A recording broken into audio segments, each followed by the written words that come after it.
Hello students, today we will see question number 4 onwards of chapter 16. So let's see question number 4. Read the examples, then put either wish or hope in the blank spaces. Here you all can see blank spaces there. You have to put either wish or hope. Let's see some sentences with wish or hope. I wish I could go to the cinema tomorrow. But I can't. Mother won't let me. I hope I can go to the cinema tomorrow. Perhaps mother will let me. I wish I sat at the back of the class, but I don't. I sit at the front. I hope I sit at the back of the class next term when we go into a new classroom. Perhaps I will. So here you all can see the different uses of wish and hope. Generally, we have used wish when we are expecting something of the past and it has consequences in the future as well. Here you can see I wish I could, I wish I sat.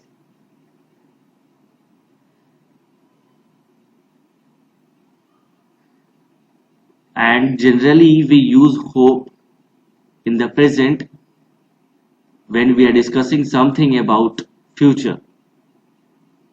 So let's see some more sentences so it will be more clear to us. I wish it were not raining, but it is.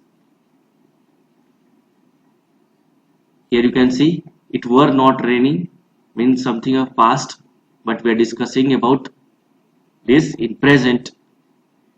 I hope it does not rain tomorrow. Something which we are discussing now about future. In that case we have used hope. I wish I had not broken my pen. Something which we are discussing now about past. I hope I have not broken my pen.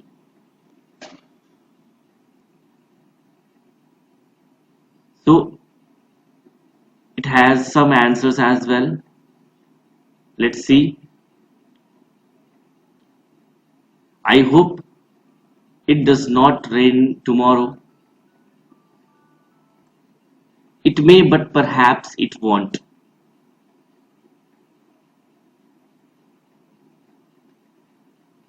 I wish I had not broken my pen. Here you can see I wish I had not broken my pen.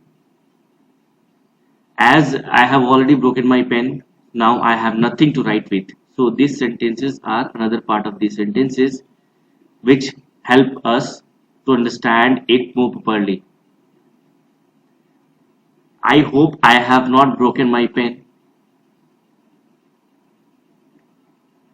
So for better understanding, we can see here it may be broken, but perhaps it is not.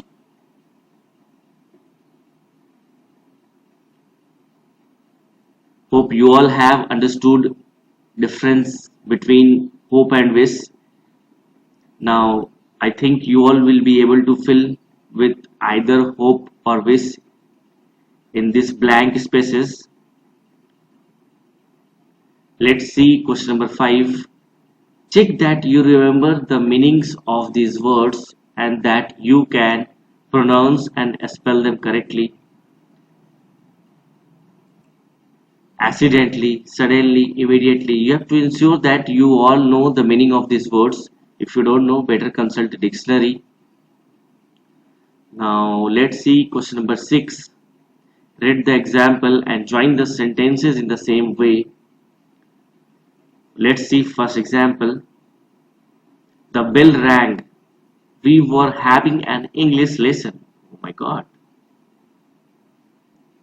So how can we join this?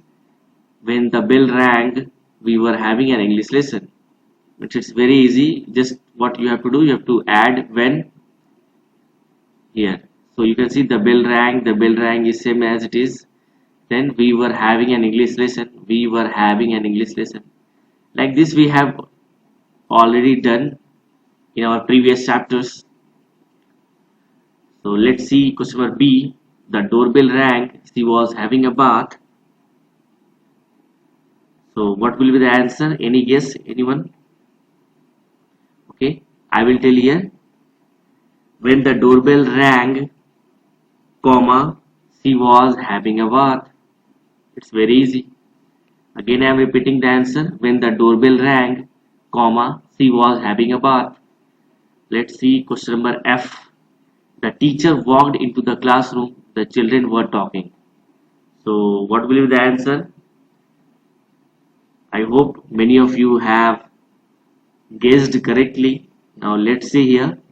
When the teacher walked into the classroom, comma, the children were talking. Now let's see question number J. It began to rain. The children were sitting on the beach. So the answer will be when it began to rain, comma, the children were sitting on the beach. So like this you all have to practice.